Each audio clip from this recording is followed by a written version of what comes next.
세상에 떠도는 기묘한 괴담들. 첫 번째 이야기, 부산의 용호동에 있는 산에서 실제로 겪었던 실화괴담. 부산시 남구 용호동에는 오래전에 독수리들이 많이 살았다고 하는 독수리산이 있습니다. 지금도 독수리들이 사는지는 모르겠습니다. 독수리산 너머에는 이기대라는 천하절경이 펼쳐진 바닷가가 있습니다. 기암괴석이 많지만 지역 주민 외에는 그리 알려지지 않았습니다. 아마도 이기대를 가기 위해선 독수리산을 넘어가야 하기 때문일 겁니다. 어느 날 노래미가 제철이라 친구와 함께 이기대로 노래미 낚시를 갔습니다. 아침 일찍부터 가서 포인트를 잡았는데 짭짤한 손맛에 애가 저무는 줄 몰랐습니다. 어두컴컴한 밤에 독수리산을 넘어가려니 주변은 칠흑 같아 아무것도 보이지 않았습니다. 비상용으로 가져온 랜턴으로 왔던 길을 더듬어 독수리산을 올랐습니다. 그런데 중간 갈림길이 나타났습니다. 올 때는 무조건 아래로 내려가서 몰랐는데 산을 도로 넘어오려니 저희가 온 길이 헷갈리기 시작했습니다. 친구와 실랑이를 하다가 결국 오른쪽으로 합의를 보고 한참을 올라갔습니다. 그런데 어느 순간 뒤돌아보니 친구가 보이지 않았습니다. 랜턴도 없으면서 어디로 간 건지 목이 터져라 불러도 대답이 없었습니다. 친구를 부르며 계속 주변을 헤맸고 그러다가 처음 갈림길까지 돌아왔습니다. 링반대룽이라는 단어가 떠올랐습니다. 등산 용어인데 야간이나 악천후로 인해 목표가 불명료한 경우에 광대한 지형을 곧바로 오르는 것 같지만 실제로는 원을 그리며 같은 곳을 돌고 있는 현상을 뜻하는 말입니다. 짙은 안개 등으로 인한 사고력 둔화 등에 의해 일어난다고 합니다. 이 경우는 즉시 행동을 중지하고 방향과 위치를 확인한 후 조난에 대비해야 하지요. 한자로는 환상방황이라고도 합니다. 환상방황에 빠졌다고 생각되면 즉시 행동을 중지하고 방향과 위치를 재확인해야 하며 휴식을 취한 후 안개나 눈보라가 거칠 때까지 기다려야 합니다. 실제로 이런 상황을 만나 길을 잃고 헤맨 경험을 가진 등산인들이 의외로 많습니다. 달도 없는 깜깜한 산을 헤매다 보니 어느새 제자리로 돌아와 있었습니다. 차분히 마음을 가라앉히고 계속 오른쪽 길에서 돌았으니 이번엔 왼쪽 길로 친구를 부르며 올라갔습니다. 이번에는 한참을 가도 길만 이어져 있을 뿐 도무지 끝이 안 보였습니다. 우여곡절 끝에 헤매다 도착하니 약수터가 나왔고 약수터에서 목을 축이고 움직이려고 하는데 너무 오래 켜놓고 있어서 그런지 랜턴이 꺼졌습니다. 마침 구름 사이로 달이 희미하게 비쳤고 그 달빛을 따라 약수터에서 이어진 길을 따라 걸었습니다. 이곳을 몇 번 왔다 갔다 했지만 처음 보는 곳이었습니다. 걷다 보니 뭔가 군에서 쓰는 물건들이 많이 보였고 그 가운데에 군복을 입은 사람들이 모여 있었습니다. 조금 이상하다고 생각되었지만 예비군일 거라 생각되어 길이라도 물어보려고 멀리 거리를 유지한 채 물었습니다. 실례지만 길 좀 묻겠습니다. 공터에 있는 사람들은 대답이 없었습니다. 자세히 보니 지금 입고 있는 군복하고 많이 달랐습니다. 분명 흔히 보던 군복은 아니었습니다. 좀 더 다가가려다가 문득 생각나는 게 있었습니다. 간첩. 그때만 해도 간첩선이나 간첩 이야기가 언론에 자주 나왔으니 간첩이라 생각하니 콧등이 오싹오싹해졌습니다. 한 명도 아니고 5명씩이나 숨죽이고 한참 지켜보니 한 가지 이상한 점을 발견했습니다. 모두 5명이었는데 서로 마주보고 꼼짝을 안 하는 것이었습니다. 하나같이 고개를 푹 숙인 모습. 두려움 반, 호기심 반으로 좀 더 다가갔습니다. 10m 정도 되는 거리까지 다가가자 갑자기 5명이 일제히 제가 있는 쪽으로 고개를 돌렸습니다. 5의 얼굴을 보는 순간 심장이 덜컥거리며 숨이 콱 막혔습니다. 제가 본 것은 인간이 아니었습니다. 철모 속에 있는 것은 사람이 아니라 거무죽죽한 해골이었습니다. 자세히 보니 너덜너덜 군복도 다 헤어지고 땅에서 오랫동안 묻었다가 꺼낸 것처럼 너저분한 모습들이었습니다. 소름이 온몸을 뒤덮었습니다. 뒤돌아서 달아날 생각조차 나지 않았습니다. 엉덩방아를 찍고 뒤로 슬슬 기어갈 뿐이었습니다. 해골과 시선이 마주치자 눈도 깜박거릴 수 없고 시선을 외면하기기 상당히 어려웠습니다. 어느 순간에 해골들은 다시 서로를 바라보고 있었습니다. 전 간신히 힘을 내 독수리산을 거의 굴러서 내려왔습니다. 그러다 도착한 곳은 분뇨 처리장 근처였고 친구고 나발이고 택시를 잡아서 바로 집으로 돌아왔습니다. 지금이야 시들해졌지만 어머니 말씀으로는 며칠 동안 식은땀 흘리며 자다가도 몇 번이나 일어났었다고 합니다. 나중에 다른 사람들에게 이야기해주면서 알게 되었는데 용호동에는 예전에 일본군이 판 진지가 있었다고 합니다. 그래서인지 일본군의 망령이 자주 출몰한다는 동굴도 있다고 합니다. 저는 그렇게 일본군의 유령을 보고 혼비백산하여 집으로 돌아왔습니다. 그렇다면 저와 헤어진 친구는 어찌 되었을까요? 그 녀석과 다시 만난 것은 며칠 후였습니다. 그날 밤 친구는 분명히 제 뒤를 따라왔는데 나중에 보니 내가 온데간데 사라지고 없었다고 합니다. 제가 그날 지른 고함 소리를 자기는 절대로 듣지 못했다고 합니다. 오히려 친구가 절 찾는다고 고함을 질렀다고 우겼습니다. 뭐가 어떻게 돌아가는 건지 이제부터 친구의 이야기를 들어보고자 합니다. 너를 찾는다고 계속 앞만 보고 걸었어. 그렇게 산을 헤매다가 나중에는 길도 잃고 이상한 기분이 들어서 빨리 독수리산을 내려가려고 하는데 정신없이 내려가는데 멀리 가로등하고 민가가 한 채 있는 거야. 가까이 가니 큰 기와집에 잔치라도 하는 건지 사람들이 떠들썩하게 있었지. 혹시 내가 여기에 있는 건가 해서 들어가 봤는데 기와집에 수염이 길고 허연 할아버지들이 마루의 상을 돌아가며 앉아 있는 거야. 그런데 가운데에 앉으신 분이 많은 사람들 중에서 날 지목했어. 쉬어가라고 말씀하셨지.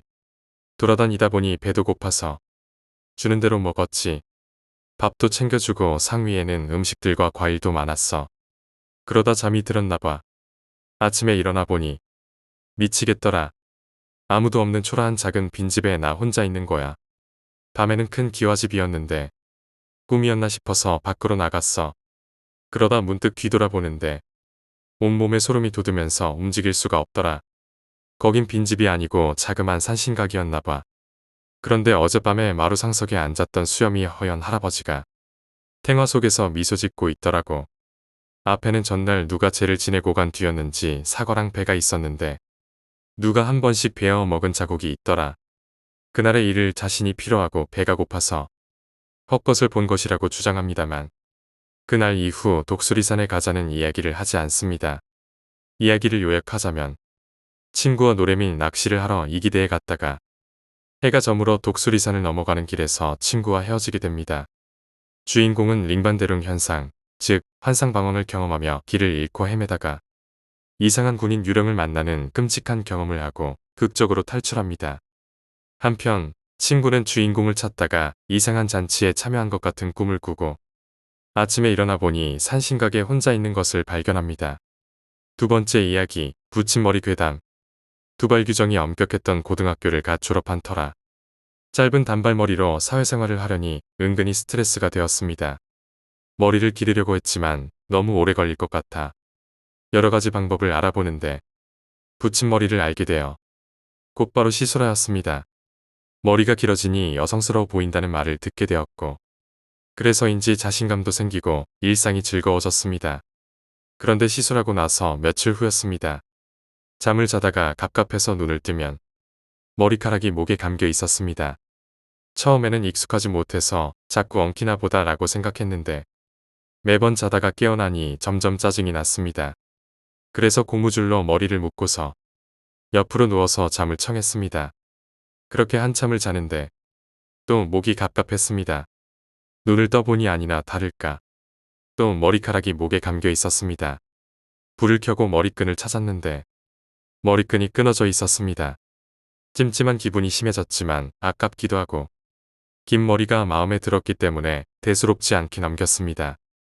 익숙해지면 괜찮을 거라 생각했기 때문입니다. 하지만 전 며칠도 못 가서 붙임머리를 떼버리고 말았습니다. 주말 밤에 혼자 컴퓨터 앞에 앉아 있는데 왼쪽 뺨이 간질간질해서 보니 바람에 머리카락이 얼굴을 스치고 있었습니다. 이상하게 바람이 많이 분다고 생각했는데 생각해보니 창문도 닫혀 있었고 방문도 닫혀 있었습니다. 소름이 돋아서 불을 켜려고 일어서는 순간 누군가가 뒷머리를 잡고 놔주질 않았습니다. 소리를 지르려는데 목소리도 나오지 않고 그렇게 정신을 잃었습니다.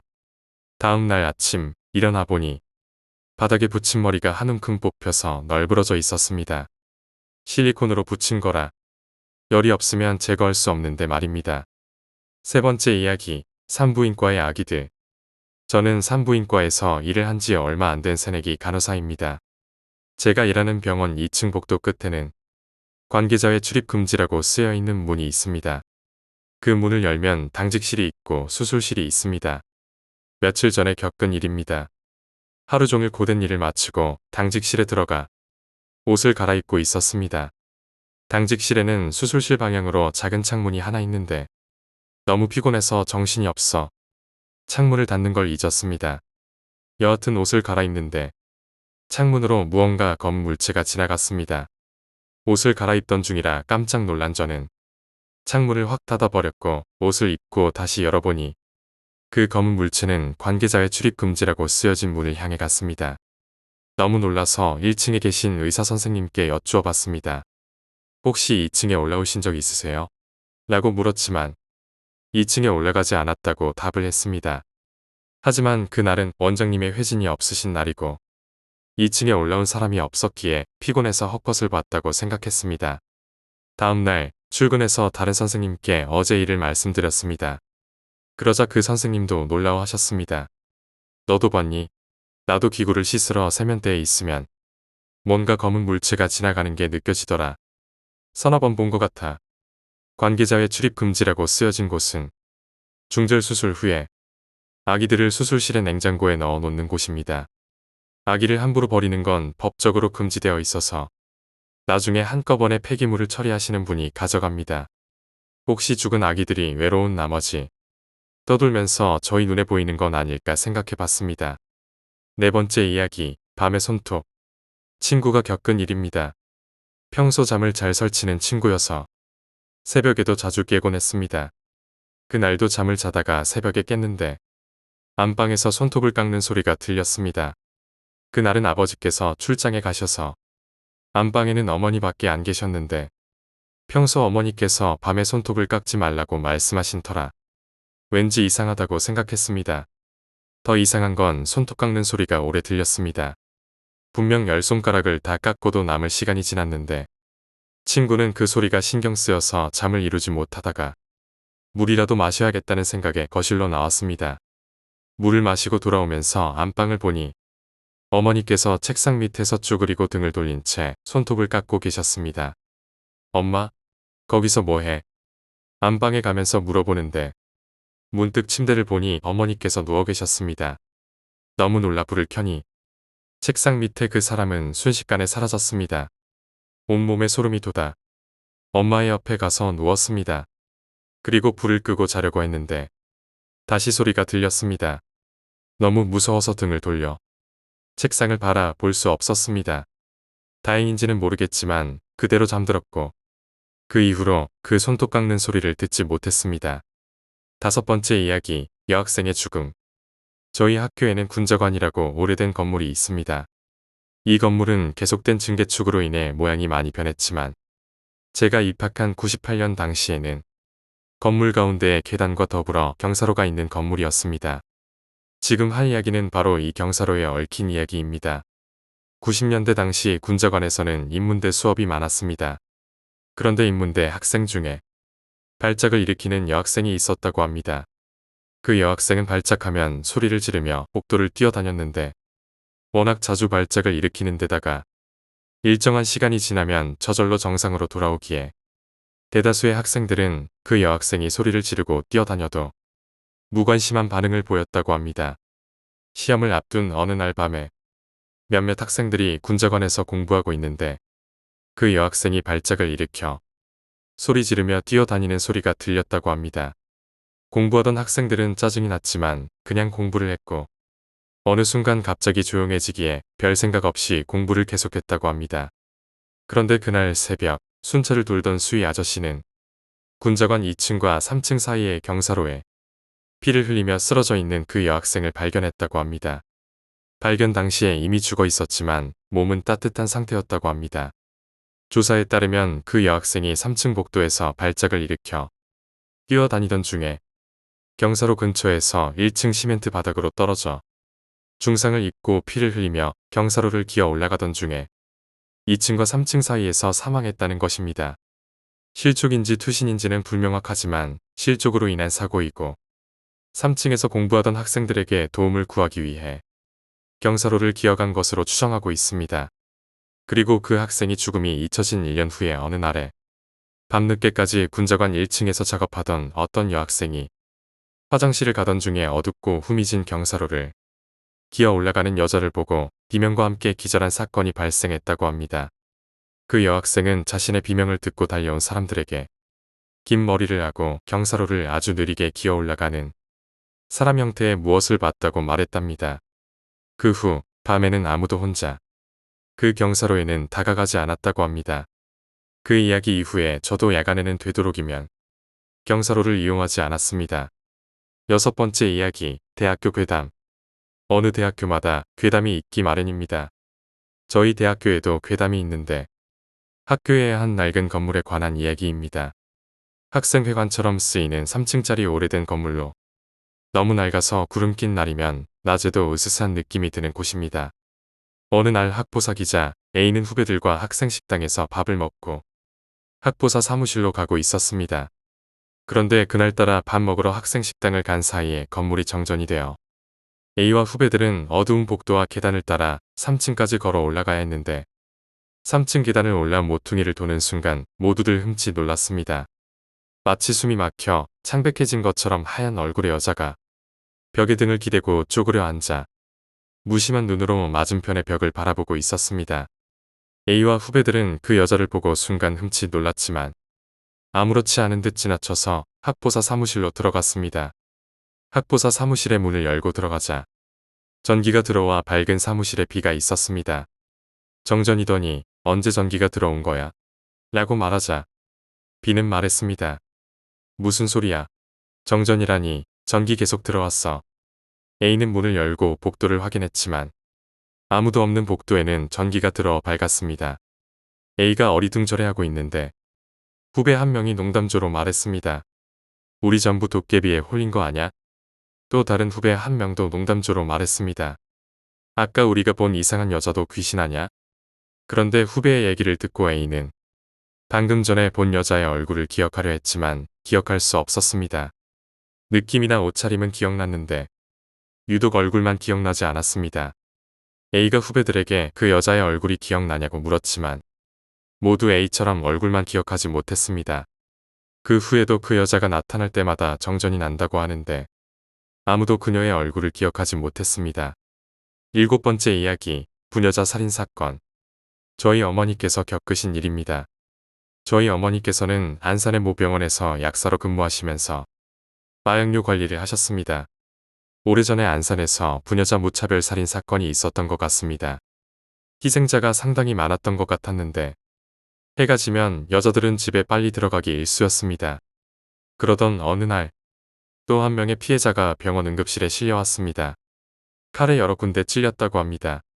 당시 의사도 몇몇 없고 마취에도 없어서 어머니께선 마약 성분이 있는 마취약을 갖고 오라는 호출에 응급실에 급히 가셨습니다. 그런데 어머니께서 들어가고 약을 주사한 지 1분도 안 돼요.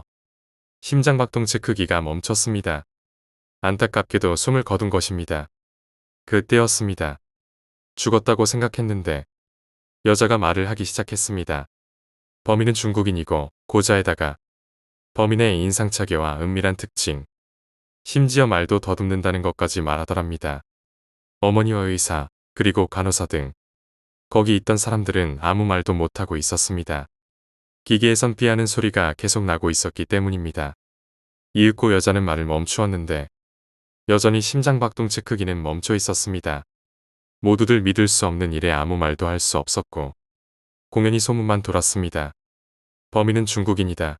범인은 고자다. 범인은 말더듬이다. 그리고 얼마 후 범인이 잡혔습니다. 범인은 정말 중국인이었는데 성불구자이고 말더듬이었습니다. 그 외에 사항도 죽은 여자가 말한 것과 일치했습니다. 8번째 이야기, 공중변소의 귀신. 제가 대학교 다닐 적에 겪은 일입니다. 지금은 사라졌지만 당시에는 동네마다 공중변소가 있었습니다. 당시 공중변소는 공중화장실이 아닌 말 그대로 변소여서 위생이 상당히 열악했습니다.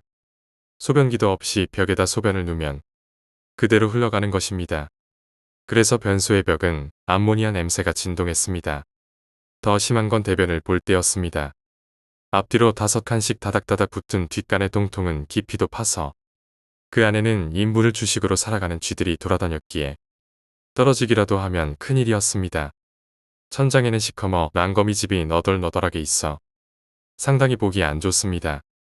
문짝도 다 떨어져 나간 상태고 똥통의 발받침은 나무로 만들어져 밟을 때마다 삐걱거립니다. 밤에 오면 천장에는 일반 백열등도 아닌 저가형 소형 백열등이 희미하게 깜박거립니다. 그나마 그거라도 꺼지기 일쑤라 밤에는 초를 켜고 대변을 봐야 합니다. 그날 밤 선배들이랑 삼겹살과 소주를 거나하게 먹고 막차를 타고 집으로 돌아오는 길이었습니다. 집은 버스 종점 근처여서 두어 정거장만 더 가면 되는데 갑자기 산동네를 지날 때 배에서 신호가 오는 것입니다. 간만에 삼겹살을 먹어서 배탈이 난 겁니다. 급했습니다. 배에선 천둥 소리가 들려오고 뺨에는 식은땀이 주르륵 흐르는 것이 도저히 참을 만한 성질의 것이 아니었습니다. 버스가 정류장에 서자마자 서둘러 변소를 찾아갔습니다. 근처 지리는 다 꿰고 있기에 공중변소가 아직 있기를 바라며 달렸습니다. 역시 허름한 공중변소는 그대로 있었습니다. 깜깜한 밤 희미한 조명에 의존하여 급한 대로 볼일을 보고 있는데 한여름인데도 스산하게 추위가 느껴지는 것입니다. 기분이 이상했습니다. 그래도 애써 무시하고 볼일을 다 보고 옷을 여미며 일어서는데 순간 뒷머리가 쫙 일어섰습니다. 누군가 나를 지켜본다는 느낌을 받았습니다. 느낌이 오는 대로 고개를 돌렸습니다. 전 그 자리에서 얼어붙고 말았습니다. 영화를 보면 사람들이 귀신을 보는 순간 비명을 지릅니다. 그거 다 거짓말입니다. 귀신을 보면 독사 앞에 개구리처럼 얼어붙어 꼼짝 못합니다. 전 숨이 컥 막히면서 머리부터 발끝까지 소름이 돋아 움직이지 못했습니다. 변소 천장에 거미줄이 가득한 구석에는 영감이 쭈그리고 저를 지켜보고 있었습니다. 쭈글쭈글하며 노란 피부, 움푹 꺼져서 보이지도 않는 눈. 귀신이면서 누런 삼배상목을 입고 만건을 쓰고 있었습니다. 그 영감은 나를 한참 바라보다 검은 콩 같은 치아가 2개 박힌 입을 천천히 열면서 뭔가 말하려는 것 같았는데 점점 흐릿해지며 사라졌습니다. 영감이 사라지자 하마터면 맥이 빠져 똥통에 빠질 뻔했습니다. 다리에 힘이 빠져 집으로 걸어오는 내내 몇 번이나 휘청거린지 모릅니다. 그런데 그날의 경험은 무섭다기보다 하나의 추억으로 자리 잡고 있습니다. 9번째 이야기, 이상한 여자. 어느 날 친구와 약속이 있어서 택시를 타고 약속 장소로 가고 있었습니다. 그러다 신호가 걸려 잠시 멈춰 있었는데 오른쪽 창문으로 비춰지는 광경이 너무 이상해 눈을 떼지 못하고 광경을 보고 있었습니다. 어느 아줌마가 있고 젊은 여자가 아줌마를 향해 무릎을 꿇으며 울고 있었습니다. 바지가랑이를 잡으며 계속 울고 있었습니다. 갑자기 그 젊은 여자의 목소리가 들렸습니다. 제발 부탁이에요. 이 애는 제발. 이윽고 그 아줌마는 택시 안에 저를 쳐다보더니 중얼중얼 거렸습니다. 창문을 열어 이야기를 들으려는 순간 잠에서 깼습니다. 택시 안에서 잠깐 졸았나 봅니다. 전 사실 알고 있었습니다. 그 아줌마는 이렇게 말했던 것 같습니다. 너희 엄마도 미쳤어. 자기 목숨을 바꾸다니. 그날 밤 자다가 낮에 꿈이 생각나 울고 말았습니다. 사실 저희 집엔 어머니가 안 계십니다. 왠지 혼자라는 게 서러워서 고향에 계신 아버지께 전화드렸습니다. 바보 같게도 낮에 꿈을 이야기하고 말았습니다. 아버지께서도 우셨습니다. 우시면서 그러십니다. 언니가 2명이나 있었는데 태어나자마자 죽었다고. 그런데 제가 태어날 때 어머니께서 돌아가시고 저만 살았다고. 10번째 이야기, 택시 승객. 주간보다 야간벌이가 편한 개인 택시를 모는 아버지께서는 항상 새벽 2시 전에 들어오시곤 하셨습니다. 그날은 손님이 너무 없어 10만원이라도 채우시려고 조금 무리해서 시내를 도셨답니다. 결국 2시를 넘겨 새벽까지 운전하시게 된 아버지는 이제 손님을 태우지 않고 바로 가야겠다는 생각으로 집으로 향하셨답니다. 신정동과 까치산역 사이의 고가도로 아래에서 한 청년이 택시를 부르더랍니다. 지나치기엔 날씨도 너무 춥고 저희 오빠 또래인 것 같아 오빠 생각도 들어서 같은 방향이면 태워주려고 했습니다.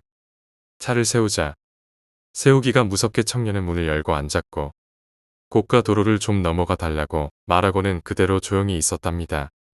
신정동과 까치산역 사이의 그 고가도로는 밤이 되면 오가는 사람도 없이 으슥해지는 곳이라 아버지는 이 청년도 무서워서 탔나 보다 하고 말을 몇 마디 걸었답니다.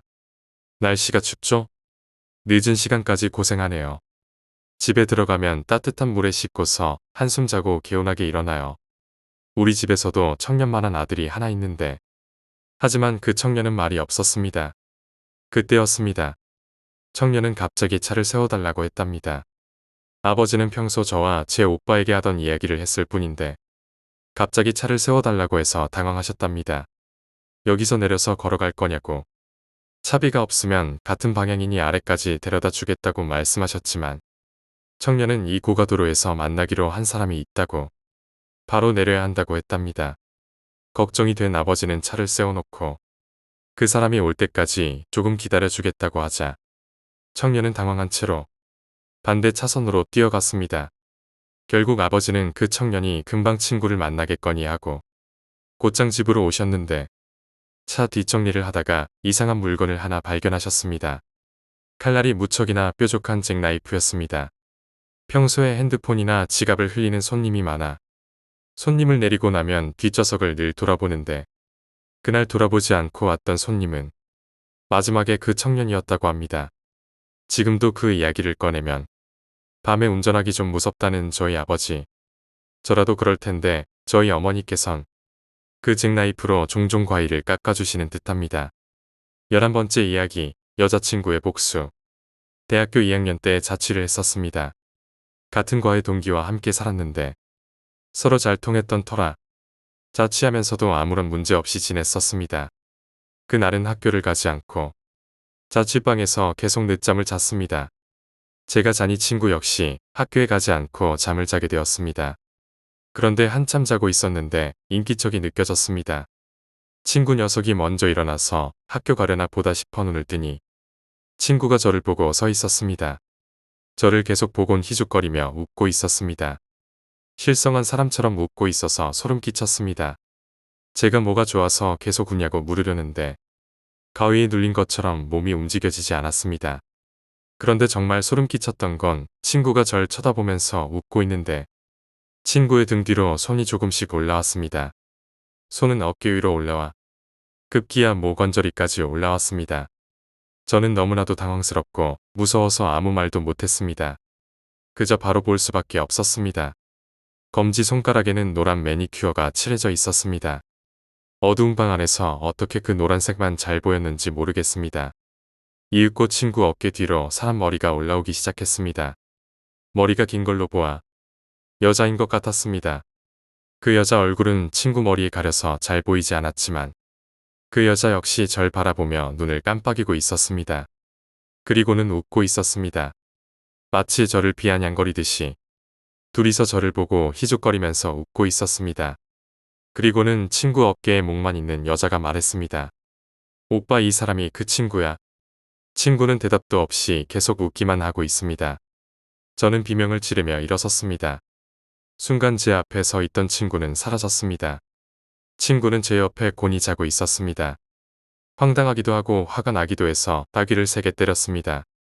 친구는 왜 때리냐고 했지만 오히려 제가 반문했습니다. 왜 자는데 실실 웃냐고 말입니다.